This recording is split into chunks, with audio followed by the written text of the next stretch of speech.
Hello friends, welcome to editorial analysis by Simplified Civil Services. आज 20 अगस्त को total 3 article discuss करेंगे। First article जो डिस्कस करेंगे वो है अ कोड दैट यूनिफाइज। इस आर्टिकल में हम uniform civil code, secular civil code के बारे में डिस्कशन करेंगे। एक मेंस का क्वेश्चन तैयार करेंगे, क्या बेनिफिट्स हैं यूसीसी के, क्या चैलेंजेस और इश्यूज हैं इसको इम्प्लीमेंट करने में, ये सारे कंसेप्ट को अच्छे से डिटेल में समझेंगे। नेक्स्ट आर्टिकल जो डिस्कस करेंगे वो है how the Banni grassland of Kutch Gujarat can be restored. इसमें जो सॉल्यूशन दिया है वो जनरल ग्रासलैंड के लिए भी आप लिख सकते हैं। सो मेंस में आपको हो सकता है कि क्वेश्चन पूछ ले कि जो आपके ग्रासलैंड इकोसिस्टम है उसे किस तरीके से रीस्टोर किया जा सकता है। सो सेम सॉल्यूशन आपको वहाँ पर भी लिखना होगा। नेक्स्ट आर्टिकल जो डिस्कस करेंगे वो है स्टडी इन द स्टॉर्म। इस आर्टिकल में हम न्यूक्लियर डॉक्ट्रिन के बारे में बात करेंगे और इंडिया की जो न्यूक्लियर डॉक्ट्रिन है पिछले 25 सालों से आज भी क्यों रेलेवेंट है उसके पीछे के आर्गुमेंट को डिस्कशन किया जाएगा। अगर आपको हमारा एनालिसिस पसंद आ रहा है तो प्लीज़ लाइक करिए, कमेंट करिए, शेयर करिए एंड सब्सक्राइब करिए। अगर आपको इसकी पीडीएफ चाहिए या फिर आपको बहुत सारे जो मटेरियल और रिसोर्सेज हैं वो चाहिए तो आप हमारा टेलीग्राम चैनल भी ज्वाइन कर सकते हैं। सिंप्लीफाइड सिविल सर्विस सर्च कर लीजिए या फिर नीचे जो लिंक होगी मोर पर क्लिक करेंगे तो उसके थ्रू ज्वाइन कर पाएंगे। आइए शुरू करते हैं हमारा एनालिसिस। हमारा फर्स्ट आर्टिकल है अ कोड दैट यूनिफाइज। ये आर्टिकल इंडियन एक्सप्रेस में आया है। GS2 पॉलिटी मेंस के पर्सपेक्टिव से काफ़ी इंपॉर्टेंट आर्टिकल है, प्रीलिम्स के पर्सपेक्टिव से भी इक्वली इम्पॉर्टेंट है। आर्टिकल में हम यूनिफॉर्म सिविल कोड के बारे में बात करेंगे और जैसा कि हमारे प्राइम मिनिस्टर ने रिसेंटली इंडिपेंडेंस डे स्पीच में कहा है, सेक्युलर सिविल कोड के बारे में बात करेंगे। SCC क्या है ये UCC SCC, क्या इसके एडवांटेजेस हैं, अगर इसे इम्प्लीमेंट किया जाता है तो क्या इश्यूज हो सकते हैं। सो बेनिफिट, इश्यूज इन इम्प्लीमेंटेशन और कंसेप्ट UCC के बारे में चर्चा करेंगे। एक मेंस का क्वेश्चन भी तैयार कर लेंगे। सबसे पहले कॉन्टेक्स्ट देख लेते हैं। कॉन्टेक्स्ट क्या है? रिसेंटली हमारे जो प्राइम मिनिस्टर हैं उन्होंने 15 अगस्त को जो इंडिपेंडेंस डे की स्पीच थी उसमें उन्होंने रेड फोर्ट से कहा कि हमें सेक्युलर सिविल कोड के इम्प्लीमेंटेशन के बारे में बात करने की ज़रूरत है। इस मुद्दे पर सभी लोगों को डिबेट और डिस्कोर्स करने की ज़रूरत है। डेलिब्रेशन का समय आ गया है। अभी जो लॉज हैं वो बेसिकली कम्युनल लॉज है और इंडिया को अगर हमें ट्रूली सेक्युलर नेशन बनाना है तो एक सेक्युलर सिविल कोड इम्प्लीमेंट करना पड़ेगा। नाउ एक मेंस का क्वेश्चन देख लेते हैं। जो मेंस का क्वेश्चन आपको पूछा जा सकता है, what do you understand by UCC uniform civil code, examine its relevance for a secular country like India and challenges in its implementation. So secular civil code oblique uniform civil code की बात कर लेते हैं। यहाँ पर generally जो uniform word है उसके कारण माइनॉरिटी थोड़ा सा ज़्यादा चिंतित हो जाती है कि कहीं हमारे ऊपर मेजॉरिटेरियन जो रिलीजन है वो थोपा तो नहीं जाएगा। यूनिफॉर्मिटी करने की कोशिश में हिंदुइज़्म जो माइनॉरिटी है उन पर थोपा तो नहीं जाएगा। इसलिए जो प्राइम मिनिस्टर हैं उन्होंने सटल वे में इसे चेंज किया और सेक्युलर सिविल कोड कहा। एक यूनिफॉर्म ग्राउंड बनाने की कोशिश की जा रही है, कॉमन ग्राउंड बनाने की कोशिश की जा रही है। सो जो आपका UCC है वो आर्टिकल 44 में ऑलरेडी मेंशन है। आर्टिकल 44 मतलब DPSP नीति निर्देशक तत्वों में ये जो है ऑलरेडी मेंशन है।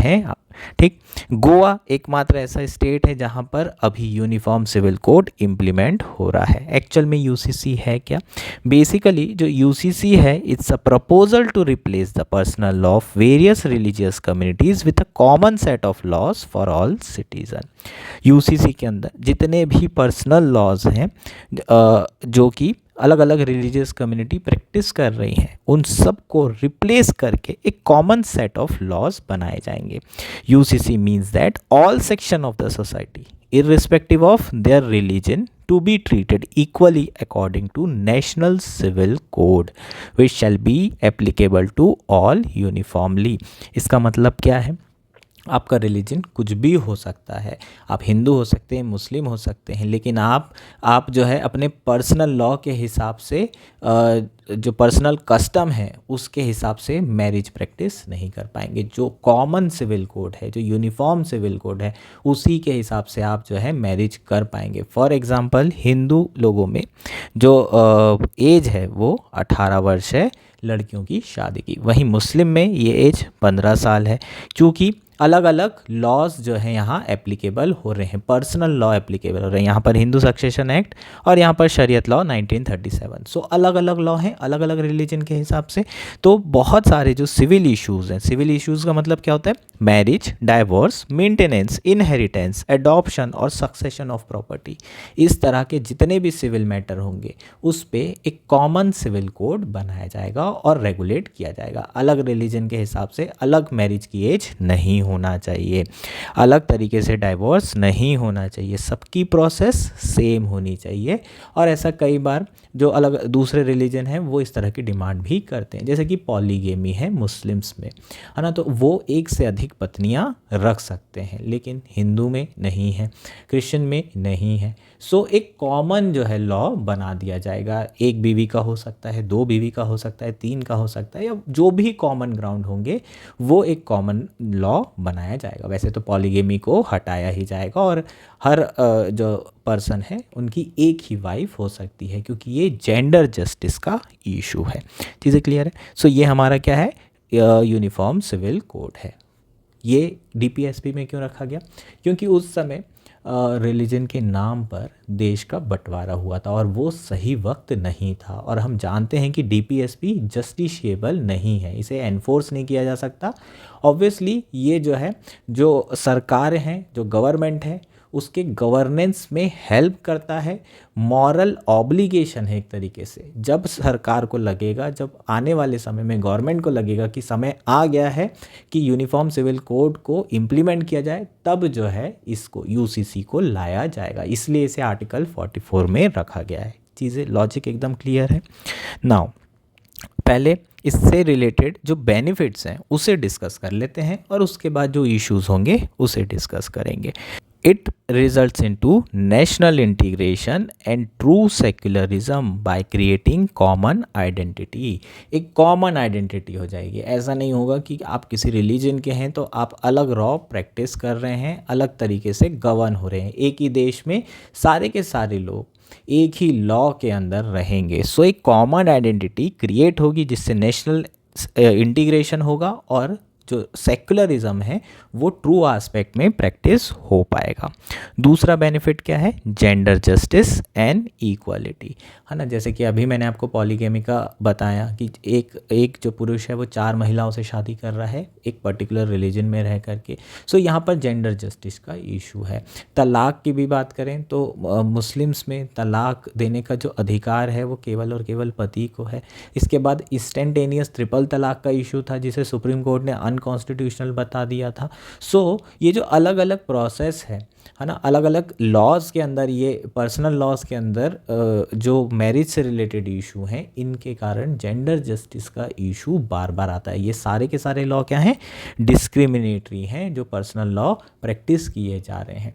ये एक ट्रेडिशन के कारण बन गए हैं। ऐसा नहीं है कि ये रिलीजन से रिलेटेड है, बिल्कुल भी नहीं। ये एक ट्रेडिशन बन चुका है। ऑब्वियसली कुरान में ये चीज़ें नहीं लिखी हुई है। कुरान में कभी भी इंस्टेंट तलाक की बात नहीं की गई है। अगर आप तलाक ले भी रहे हैं तो आप जब पहली बार बोलेंगे तलाक, तो अगला तलाक आपको 1 माह के बाद ही बोलना पड़ेगा, फिर उसके बाद आप एक और अगले माह। ऐसा नहीं कि आपने 3 बार तलाक तलाक तलाक बोला और तलाक हो गया। सो ये क्या है, रॉन्ग इंटरप्रिटेशन के कारण, ये ट्रेडिशन के कारण ये चीज़ें आ गई हैं और इसके कारण जो महिलाएं हैं वो पीड़ित हो रही हैं। सो जेंडर जस्टिस का एक बहुत बड़ा इशू है। अगर यूसीसी हो जाता है तो जेंडर जस्टिस और इक्वलिटी इंश्योर हो पाएगी। नेक्स्ट क्या है, इतने सारे लॉ हैं, इतने सारे पर्सनल लॉ। सो जो हमारा लीगल सिस्टम है किसके हिसाब से सज़ा देगा, ये एक बहुत बड़ा इशू है ना। आपको अगर कोई पर्टिकुलर क्रिश्चियन का है तो फिर उसे क्रिश्चियन के हिसाब से, हिंदू है तो हिंदू के हिसाब से, मुस्लिम है तो ऐसे तो नहीं कर सकते, है ना। तो ऐसे में आपको जो लीगल सिस्टम है वो बड़ा ही कम्बरसम और जटिल बन जाता है। लेकिन अगर यूसीसी इम्प्लीमेंट करेंगे तो एक सिंपल सिस्टम डेवलप हो जाएगा, सिंप्लीफिकेशन और रैशनलाइजेशन ऑफ लीगल सिस्टम हो जाएगा। चीज़ें क्लियर हैं। इसके अलावा जो मॉडर्नाइजेशन और reform of outdated and regressive practices हैं वो भी हो जाएगी, जैसे कि पॉलीगेमी है, ट्रिपल तलाक है, चाइल्ड मैरिज है। इस तरह के जो इश्यूज़ हैं वो भी रिजॉल्व हो जाएंगे। ठीक, कई बार क्या होता है कि चूँकि ये एक बहुत जटिल सिस्टम है तो लोग एक्सप्लॉइट करना चाहते हैं, अदर रिलीजन के भी लोग एक्सप्लॉइट करना चाहते हैं, जो कि Sarla Mudgal versus union of India case में देखने को मिला था, जिसमें एक पर्सन एक से अधिक महिला के साथ शादी करना चाहता था। तो उसने जो है कहा कि क्या मैं अपना रिलीजन बदल करके एक से अधिक महिला से शादी कर सकता हूँ। सो इस तरह के जो है केसेस हैं वो देखने को मिल रहे हैं कि किस तरीके से जो लीगल सिस्टम है उसको लोग एक्सप्लॉइट कर रहे हैं। इसलिए सिंप्लीफिकेशन की बहुत अधिक ज़रूरत है। पॉइंट है, अगर एससीसी इम्प्लीमेंट होता है तो जो जुडिशरी के ऊपर बर्डन है वो भी बहुत कम हो जाएगा। अभी हम बात करें तो लगभग 4.70 करोड़ केसेस पेंडिंग हैं और कई सारे जो केसेस हैं वो पर्सनल लॉ से रिलेटेड होते हैं। पर्सनल लॉ में जो डिस्प्यूट होता है उसी से रिलेटेड होते हैं। अगर पर्सनल लॉ की जगह हम एक कॉमन सिविल कोड बना देंगे, प्रॉपर जो आपका सिंप्लीफिकेशन हो जाएगा, तो उससे जो जुडिशरी का भी बर्डन होगा वो भी कम हो जाएगा। जुडिशरी एफिशिएंटली काम कर पाएगी, जुडिशियल रिसोर्सेज फ्री हो जाएंगे और अपना जो फोकस है वो नेशनल इश्यूज़ और इम्पॉर्टेंट कॉन्स्टिट्यूशनल इश्यूज़ पर लगा पाएगी। सो ये एक और बेनिफिट हमें मिलेगा। नाउ अब जो है हम कुछ इश्यूज़ के बारे में बात कर लेते हैं, चैलेंजेस के बारे में बात कर लेते हैं जो कि इम्प्लीमेंटेशन में आएंगे। पहला इशू क्या है? फर्स्ट है diverse personal law and customary practices. जो पर्सनल लॉ हैं वो बहुत डाइवर्स हैं, बहुत ही ज़्यादा। अलग अलग रिलीजन में भी जो है अलग अलग सेक्ट हैं, उनमें भी डाइवर्सिटी आपको देखने को मिल जाती है। So to find a common ground and uniformity is very difficult. एक कॉमन ग्राउंड बनाना बहुत ज़्यादा मुश्किल हो सकता है। दूसरा क्या इशू है? Resistance from religious and minority group. जो माइनॉरिटी ग्रुप हैं, जो रिलीजियस ग्रुप हैं, वो जनरली रेजिस्ट करते हैं। उनका ये मानना है कि ये हमारे आर्टिकल 25 फंडामेंटल राइट का वायलेशन है, जिसमें उन्हें रिलीजन को प्रोफेस करने का अधिकार दिया है 25 के अंदर। सो ये कहीं ना कहीं जो यूसीसी होगा वो आर्टिकल 25 का वायलेशन होगा। नेक्स्ट क्या है? नेक्स्ट इशू है lack of political will and consensus. Political will issue है, ज़्यादातर जो है इसे हम तुष्टीकरण की राजनीति से भी देख सकते हैं, है ना। जनरली जो माइनॉरिटी पॉपुलेशन होती है उन्हें एज अ वोट बैंक देखा जाता है। तो कई बार जो कांग्रेस है या फिर दूसरी जो पार्टीज़ हैं वो यूसीसी के मुद्दे पर जो है समर्थन नहीं करना चाहती। वो ये सोचती है कि अगर हमने समर्थन किया तो जो माइनॉरिटी होगी वो उनके अगेंस्ट में वोट दे सकती है। सो यहाँ पर जो पॉलिटिकल विल है और जो कंसेंसस है उसमें भी कमी है। बीजेपी के साथ दिक्कत क्या है? क्योंकि वो उनकी सर्टेन आइडियोलॉजी है जो कि मेजॉरिटेरियनिज्म को सपोर्ट करती है। अगर वो लोग लेकर आते हैं तो जो माइनॉरिटी होगी वो डिफेंस में चली जाएगी। उनको लगेगा कि हमारे ऊपर ये चीज़ें थोपी जा रही है और ऐसे में वो रेजिस्ट कर सकते हैं। सो कहीं ना कहीं सारी पार्टी जब तक के पॉलिटिकल विल जब तक नहीं आ जाती, जब तक कंसेंसस नहीं बनेगा, तब तक कि यूसीसी को इम्प्लीमेंट करना आसान नहीं होगा भारत जैसे डाइवर्स देश में।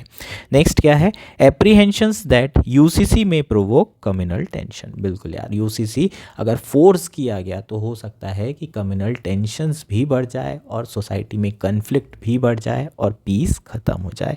सो ये कुछ इश्यूज़ हैं किससे रिलेटेड? इसके इम्प्लीमेंटेशन से रिलेटेड। ये सारे के सारे हमारे चैलेंजेस हो जाएंगे।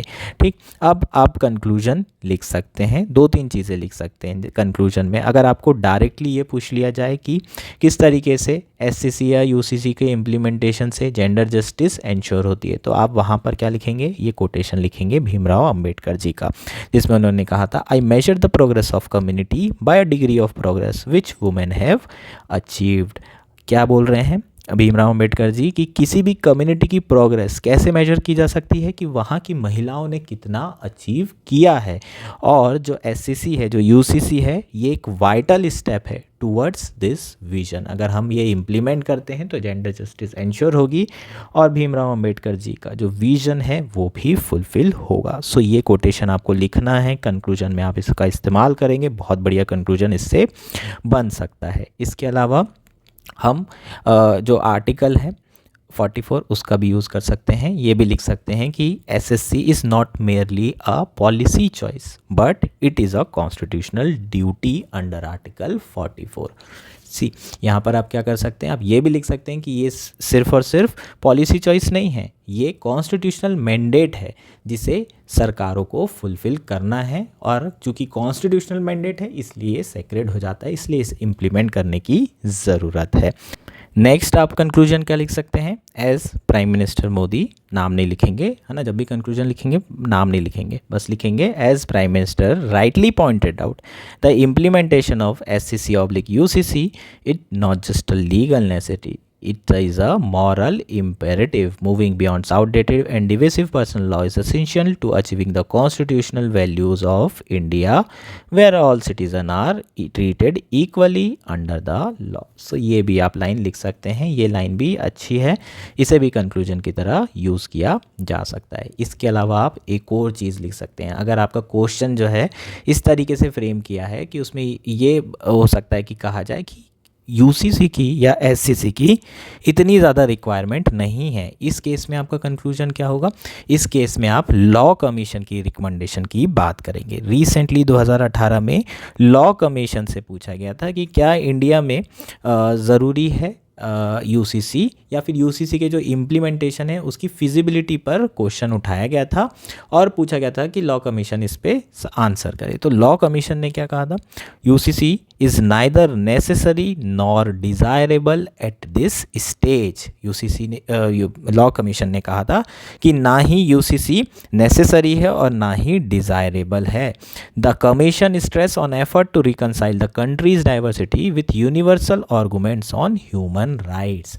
जो लॉ कमीशन था उसका जो फोकस था वो ये था कि जितनी जो कंट्री की डाइवर्सिटी है उसको हमें साथ में लेके चलना है और ये फोकस करना है कि किसी भी पर्सन का ह्यूमन राइट वायलेशन ना हो, चाहे वो महिलाएं हो चाहे वो पुरुष हो, हमें हर चीज़ ह्यूमन राइट वायलेशन के आईने से देखने की ज़रूरत है। इसके साथ साथ उन्होंने ये भी कहा था कि जितने भी पर्सनल लॉ हैं सबका कोडिफिकेशन करना ज़रूरी है, क्योंकि कई सारे पर्सनल लॉ ऐसे हैं जो ओरली हैं, रिटन भी नहीं है, बस ज़मानों से चीज़ें चली आ रही है, उसी के हिसाब से सब लोगों को काम करना पड़ रहा है। तो उसका ये कह रहे थे कमीशन वाले कि भाई जितने भी पर्सनल लॉ हैं उन सबका कोडिफिकेशन किया जाना चाहिए, so that prejudice and stereotype in every one of them would come to light and can be tested on the anvil of fundamental rights of constitution. अगर हम कोडिफिकेशन करेंगे तो हमें पता चल जाएगा कि उसमें क्या क्या प्रेजुडिस है, क्या क्या स्टीरियोटाइपिंग है, वो सारी चीज़ें सामने आ जाएगी। और जब वो चीज़ें सामने आएगी और अगर वो कॉन्स्टिट्यूशनल के अगेंस्ट होगी, फंडामेंटल राइट के अगेंस्ट होगी, ह्यूमन राइट के अगेंस्ट होगी, तो वो जो है अपने आप नलिफाइड सुप्रीम कोर्ट कर ही देगा, जैसे कि सुप्रीम कोर्ट ने अलग अलग वर्डिक्ट में किया हुआ है। ये जो है जो कंक्लूजन है वो किसका है, लॉ कमीशन का है, इसे भी आप लिख सकते हैं। ठीक, सो ये हमारा कंप्लीट आर्टिकल था। होपफुली आर्टिकल क्लियर हो गया होगा आपको।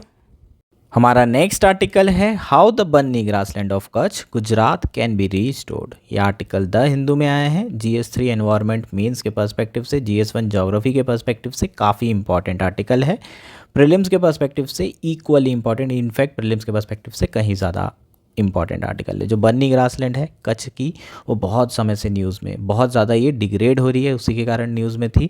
इस आर्टिकल में एक रिसर्च की गई है और बताया गया है कि किस तरीके से बन्नी ग्रासलैंड को रीस्टोर किया जा सकता है, सॉल्यूशन की बात की गई है। सो मेंस में अगर आपको क्वेश्चन पूछता है कि जो ग्रासलैंड डिग्रेडेशन है उसे हम किस तरीके से कम कर सकते हैं और रीस्टोर कर सकते हैं, उसके क्या सॉल्यूशन होंगे, तो वो सॉल्यूशन इसी आर्टिकल के थ्रू हमें मिलेंगे।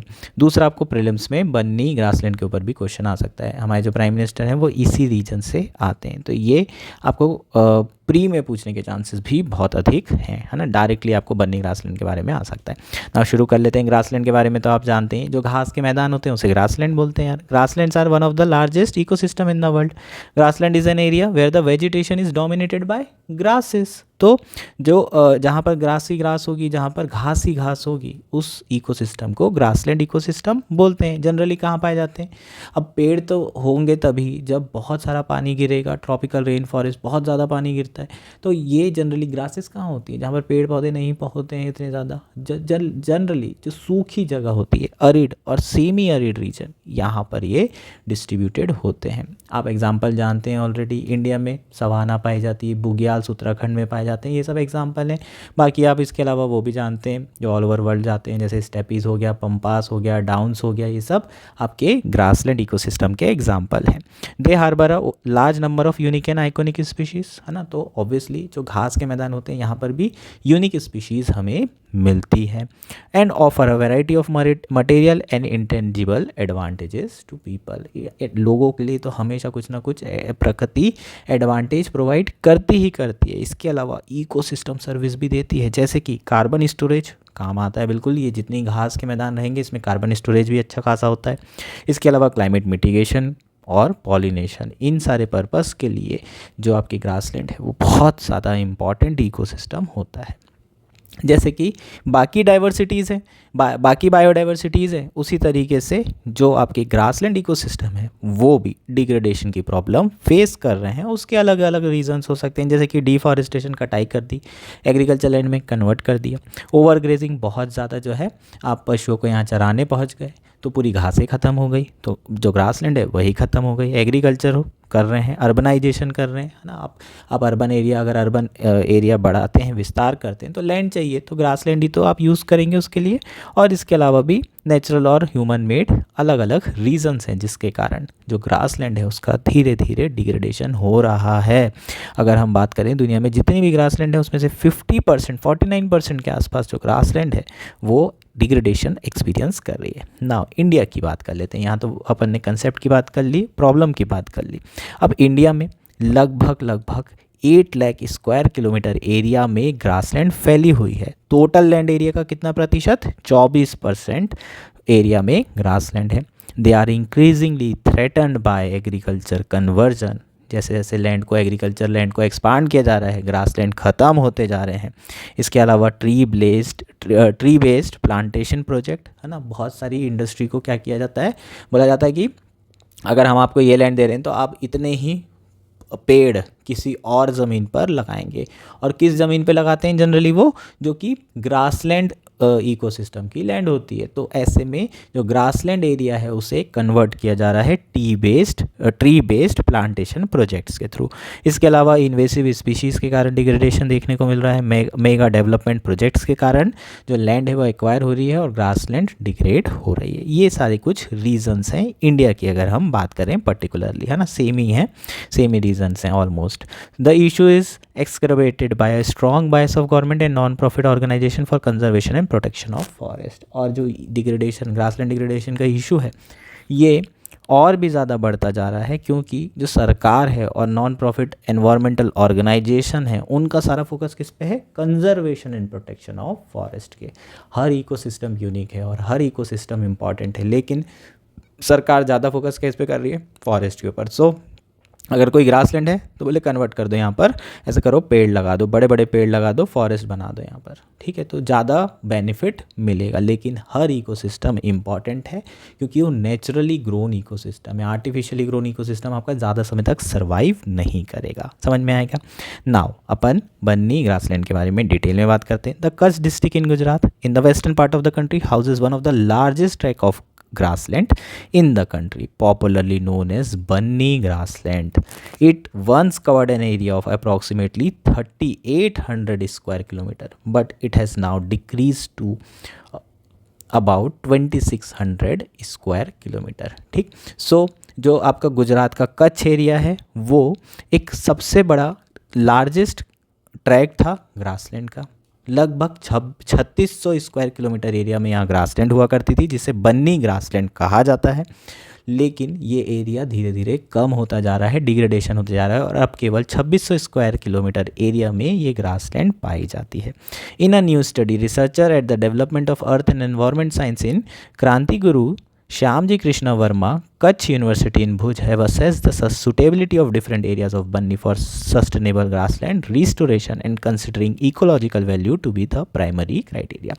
So एक नई स्टडी की गई है रिसर्चर्स के द्वारा, जो कि यूनिवर्सिटी भुज यूनिवर्सिटी में काम कर रहे रिसर्चर्स हैं, और उन्होंने असेस किया है बन्नी ग्रासलैंड को और कोशिश किया है कि इसे हम किस तरीके से रीस्टोर कर सकते हैं और उसके सॉल्यूशन दिए हैं।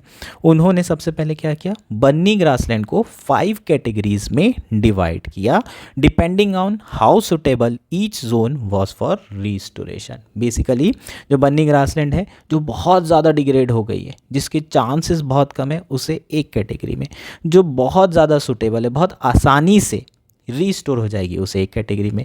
सो जो हाईली सुटेबल है वो एक कैटेगरी में आ गई।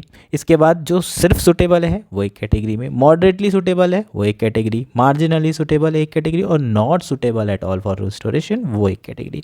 अगर हम देखें तो लगभग 36% जो एरिया है ग्रासलैंड का, बन्नी ग्रासलैंड का, वो हाईली सुटेबल कैटेगरी में है। इसका मतलब बहुत आसानी से ये हो सकती है रीस्टोर। उसके अलावा जो सुटेबल एरिया है वो 28% है, मॉडरेटली सुटेबल 27%, मार्जिनली सुटेबल 7% है, और नॉट सुटेबल एट ऑल वो 2% है। सो अगर आप देखें 98% जो आपकी बन्नी ग्रासलैंड एरिया है वो रीस्टोर की जा सकती है according to the researchers. So highly suitable और सूटेबल जोन के लिए हमें सबसे पहले क्या करना होगा, किस तरीके से हम रीस्टोर कर सकते हैं, क्या सॉल्यूशन हो सकते हैं, उसकी बात यहाँ पर की गई है। जो आपके हाईली सूटेबल और सूटेबल हैं, लगभग ये 2/3 ऑफ द बन्नी ग्रासलैंड से है ना, एक 28% और आपका जो मोर सूटेबल है वो 36%। सो ओवरऑल अगर आप टोटल सम करेंगे तो कितना आएगा, 64 के आसपास आएगा, 2/3 ऑफ द बन्नी ग्रासलैंड के आसपास आएगा। चीज़ें क्लियर?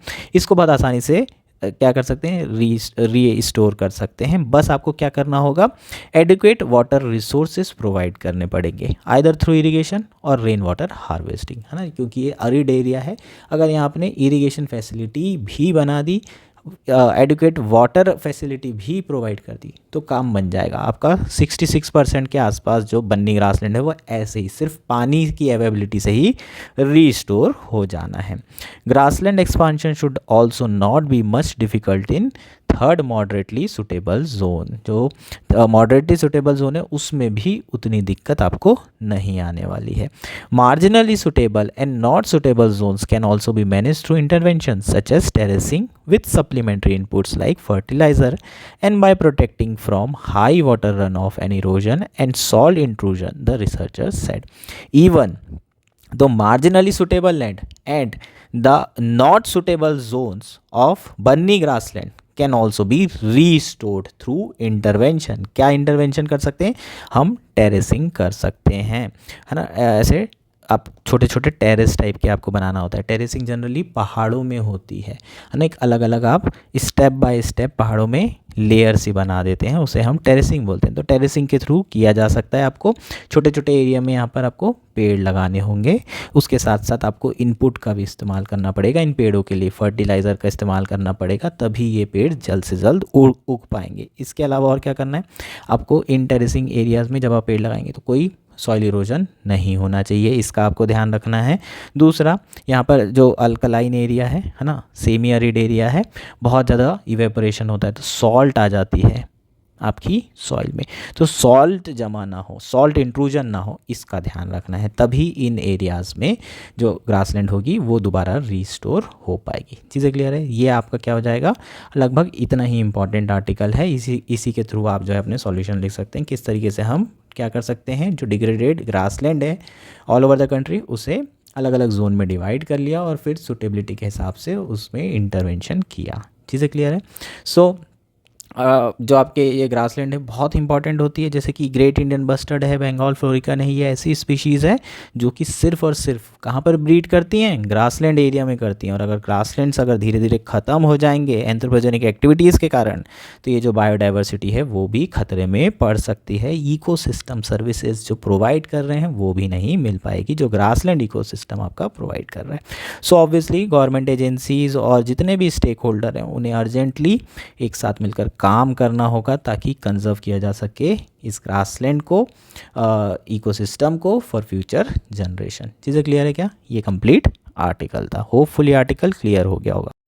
हमारा नेक्स्ट और आज का लास्ट आर्टिकल है स्टडी इन द स्टॉर्म। ये आर्टिकल इंडियन एक्सप्रेस में आया है GS3 मेंस के पर्सपेक्टिव से, इंटरनल सिक्योरिटी टेररिज्म के पर्सपेक्टिव से काफ़ी इंपॉर्टेंट आर्टिकल है, प्रीलिम्स के पर्सपेक्टिव से भी इक्वली इंपॉर्टेंट है। इस आर्टिकल में हम इंडिया की न्यूक्लियर डॉक्ट्रिन के बारे में डिस्कशन करेंगे। और मेन थीम की अगर बात करें तो जो मेन थीम है वो क्या है, why India's nuclear doctrine remains relevant 25 year after it was first drafted.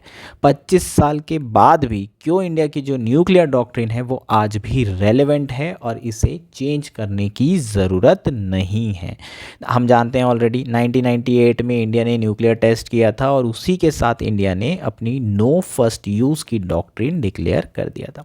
हालांकि जो ड्राफ्ट बना था इंडिया की न्यूक्लियर डॉक्ट्रिन का वो पहली बार 2003 में अडॉप्ट किया गया और उसमें इंडिया ने क्या कहा कि वो न्यूक्लियर वेपन का इस्तेमाल केवल और केवल रिटेलिएशन के लिए करेगा। दूसरी बात उसमें ये कही गई, रिटेलिएशन का मतलब क्या है, नो फर्स्ट यूज़ पॉलिसी। इसका मतलब इंडिया पहले अटैक नहीं करेगा न्यूक्लियर वेपन से। प्लस दूसरी बात ये कही गई कि इंडिया सिर्फ उन्हीं कंट्री के अगेंस्ट न्यूक्लियर वेपन यूज़ करेगा जो कि उनके अगेंस्ट में न्यूक्लियर वेपन यूज़ कर रहे हैं। इसका मतलब अगर कोई ऐसी कंट्री है जिसके साथ हमारी वॉर हो रही है, उसके पास न्यूक्लियर वेपन नहीं है, तो इंडिया न्यूक्लियर वेपन से उनके अगेंस्ट में अटैक नहीं करेगा। ये इंडिया की डॉक्ट्रिन रही है, ये इंडिया की न्यूक्लियर डॉक्ट्रिन रही है। इसी कारण से इंडिया को NSG जो ग्रुप है उसमें वेवर मिला था, न्यूक्लियर सप्लायर ग्रुप में इंडिया को एंट्री दी गई थी। क्यों? क्योंकि इंडिया बहुत एक रिस्पॉन्सिबल न्यूक्लियर पावर है, जबकि इंडिया ने नॉन प्रोलिफरेशन ट्रीटी भी साइन नहीं की है। चूँकि हम लोगों की न्यूक्लियर डॉक्ट्रिन एकदम क्लियर है, जिसमें हमने क्लियर कट कहा है कि हम पहले न्यूक्लियर का इस्तेमाल नहीं करेंगे किसी भी कंट्री के अगेंस्ट में, रिटेलिएट करेंगे ज़रूर लेकिन पहले न्यूक्लियर वॉरहेड यूज़ नहीं करेंगे। प्लस अगर किसी कंट्री के पास न्यूक्लियर वेपन नहीं है और उसके साथ वॉर में भी चले जाते हैं तो भी हम कन्वेंशनल वेपन ही इस्तेमाल करेंगे, न्यूक्लियर वेपन बिल्कुल भी इस्तेमाल नहीं किया जाएगा। नाउ ये जो न्यूक्लियर डॉक्ट्रिन थी ये 25 साल पहले बनाई गई थी, तो क्या आज भी ये इतनी रेलेवेंट है? ये एक सवाल है। ये ऐसा सवाल क्यों पूछा जा रहा है? वो इसलिए पूछा जा रहा है क्योंकि जो चाइना है उसका राइज़ बहुत तेज़ी से हो रहा है और असर्टिव राइज़ हो रहा है। और हमारा दूसरा जो बॉर्डर में मेहमान है पाकिस्तान, जो हमारा नोटोरियस नेबर है, जो हमेशा जो है इंडिया में हलचल मचाने को देखते रहता है। सो चाइना और पाकिस्तान बहुत तेज़ी से अपने न्यूक्लियर वॉरहेड्स को बढ़ा रहे हैं, न्यूक्लियर रेस में लगे हुए हैं। इंडिया कहीं पीछे ना रह जाए ये सवाल उठता है। और दूसरा, इंडिया की जो न्यूक्लियर डॉक्ट्रिन है वो भी नो फर्स्ट यूज़ वाली है, कहीं इंडिया की इसे कमज़ोरी ना समझा जाए। तो बहुत बार ये क्वेश्चन उठता है कि क्या no first use policy change करने की ज़रूरत है या न्यूक्लियर डॉक्ट्रिन को बदलने की ज़रूरत है? क्या इंडिया को इसे चेंज करके फर्स्ट यूज़ पॉलिसी करना होगा? ये बहुत बार सवाल उठते हैं।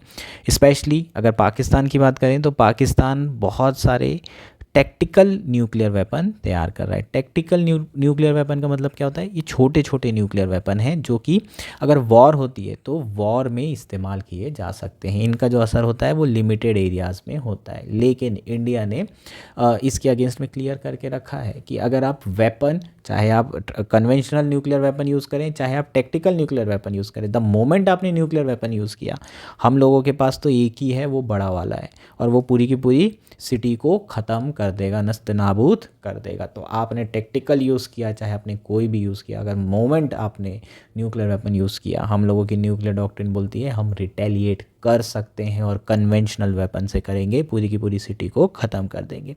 लेकिन उसके बावजूद भी है ना, ये क्वेश्चन आज के समय में उठ रहा है। उसका बहुत बड़ा रीज़न है जो कि हमने अभी डिस्कस किया। अब और देख लेते हैं जो कि आर्टिकल में दिया हुआ है। While India has observed large scale accumulation of nuclear warheads और the need to match those of the adversary, the draft doctrine does mandate a nuclear force that would be effective enduring, diverse, flexible and responsive. India जो है जितने भी adversaries है China और पाकिस्तान, उनकी तरह nuclear warhead accumulation बिल्कुल भी नहीं कर रहा है, लेकिन जो ड्राफ्ट डॉक्ट्रिन है उसने ये ज़रूर कहा है कि न्यूक्लियर फोर्स आपको डेवलप करके रखनी है, इफेक्टिव होना चाहिए, डाइवर्स होना चाहिए, फ्लेक्सिबल होना चाहिए और रिस्पॉन्सिव भी होना चाहिए। ऐसा नहीं कि बिल्कुल ही एकदम पीछे रह जाएं।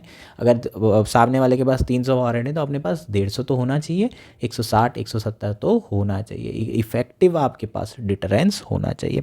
Therefore the numbers are dynamic entity related to strategic environment. India arsenal is growing at a measured pace every year and there is no need for panic. Nuclear deterrence is not a number game. ठीक है, ये कह रहा है कि India के जो nuclear warhead है वो अपनी स्पीड से बढ़ रहे हैं, तो वो कोई पैनिक की सिचुएशन नहीं है। क्यों नहीं है? क्योंकि एक वेपन भी पूरी की पूरी सिटी को ख़त्म करने के लिए काफ़ी है ना। तो न्यूक्लियर वॉर अगर होती तो एक वेपन भी सफिशिएंट होगा पाकिस्तान को ख़त्म करने के लिए, और इंडिया ने इतने बना के रख लिया कि पाकिस्तान या फिर चाइना की बहुत बड़े एरियाज़ को ख़त्म कर सकता है। तो क्या इतनी बड़ी रिस्क सामने वाली कंट्री लेगी कि चाइना अपना बहुत बड़ी पॉपुलेशन को ख़त्म होने देगा? क्या पाकिस्तान बहुत बड़ी पॉपुलेशन? तो नंबर इतने मैटर नहीं करते।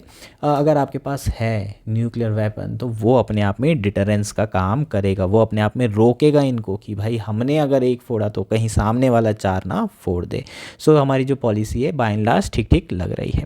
The adversary technological advances towards highly accurate conventional delivery system, the ability to mount cyber attacks, the use of AI to neutralise retaliatory capability and improve intelligence surveillance and reconnaissance capability that could make India nuclear forces more vulnerable to first strike merit greater attention। ठीक, जो हमारी first strike की बात करते हैं है ना, कि आपको पहले स्ट्राइक करना चाहिए, उसके पीछे एक बहुत बड़ा रीज़न ये है कि जो एडवर्सरी है उनकी टेक्नोलॉजिकल एडवांसेस बहुत तेज़ी से बढ़ रहे हैं। उनकी एबिलिटी देखें साइबर अटैक करने की चाइना की बहुत भयंकर है। AI का इस्तेमाल कर सकते हैं वो आपके न्यूक्लियर वेपन को न्यूट्रलाइज करने के लिए। इसके अलावा उनकी इंटेलिजेंस सर्वेलेंस एंड रिकॉन्सिनेंस की जो कैपेबिलिटी है वो बहुत ज़्यादा इम्प्रूव हो चुकी है।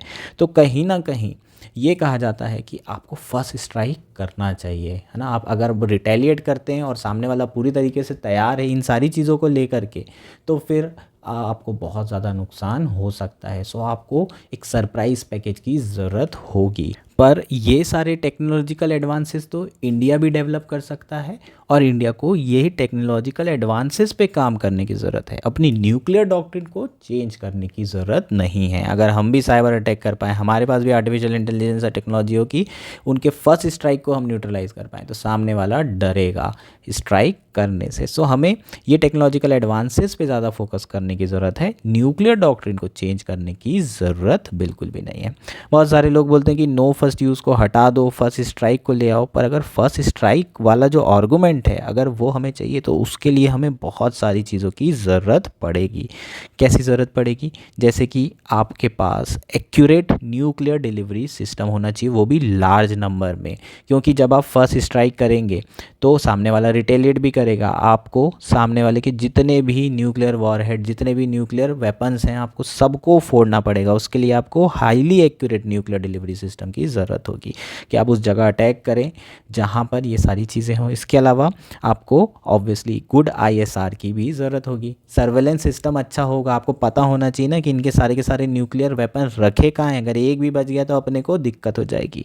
और effective ballistic missile defence system भी चाहिए। मान लो 2-4 वेपन कहीं और रख दिए हों तो वो उससे अटैक कर सकते, तो हमारे पास डिफेंस सिस्टम भी बहुत अच्छा होना चाहिए, तभी हम फर्स्ट स्ट्राइक क्रेडिबली कर सकते हैं, अदरवाइज़ फर्स्ट स्ट्राइक नहीं कर सकते। और ये सारी चीज़ें करने के लिए इंडिया को बहुत पैसा बर्बाद करना पड़ेगा। और क्या मतलब है, जब हम लोग न्यूक्लियर डिटरेंस जो है नो फर्स्ट यूज़ के थ्रू भी कर पा रहे हैं, तो अननेसेसरली ये सारी चीज़ें करने की ज़रूरत नहीं। हाँ, इंडिया कैपेबिलिटी अपनी स्लो पेस से बढ़ा सकता है, अपना ISR सिस्टम को, सर्विलेंस सिस्टम को अच्छा कर सकता है, बिल्कुल कर सकता है। अपना डिफेंस सिस्टम जो बैलिस्टिक मिसाइल डिफेंस सिस्टम है उसको भी कर, लेकिन आपको उसके लिए भी न्यूक्लियर डॉक्ट्रिन को अभी बदलने की बिल्कुल भी ज़रूरत नहीं है। कुछ लोग ये भी बोलते हैं कि आप जो है नो फर्स्ट यूज़ को हटा दीजिए और ये मत बताइए कि आप पहले स्ट्राइक भी कर सकते हैं, इसका मतलब आप एम्बिगियस रहिए। तो ये तो और ख़तरनाक है। अगर सामने वाले को आपने क्लियर डॉक्ट्रिन नहीं दी तो वो तो हमेशा डर में रहेगा और उनको लगेगा कि कहीं ये अटैक ना कर दे, और उसने पता चला इस फियर से कि ये अटैक ना कर दे वो अटैक कर दिया, तो ऐसे में और न्यूक्लियर वॉर होने के चांसेस है। तो ये आर्गूमेंट भी सही नहीं है। सो ये हमारे कुछ आर्गूमेंट हैं जो कि ये बता रहे हैं कि न्यूक्लियर डॉक्ट्रिन आज भी रेलिवेंट है और उसे बदलने की ज़रूरत नहीं है। आज के समय में भी, कंटेम्प्रेरी टाइम्स में भी, जब चाइना राइज हो रहा है, पाकिस्तान अपने न्यूक्लियर वॉरहेड बढ़ा रहा है, उस समय भी यही न्यूक्लियर डॉक्ट्रिन इंडिया की बहुत स्टैंड आउट डॉक्ट्रिन है, जो कि न्यूक्लियर स्टेबिलिटी में दुनिया में बेकन की तरह काम कर सकती है। चीज़ें क्लियर है? Okay, that's it for today. Thank you and enjoy your day.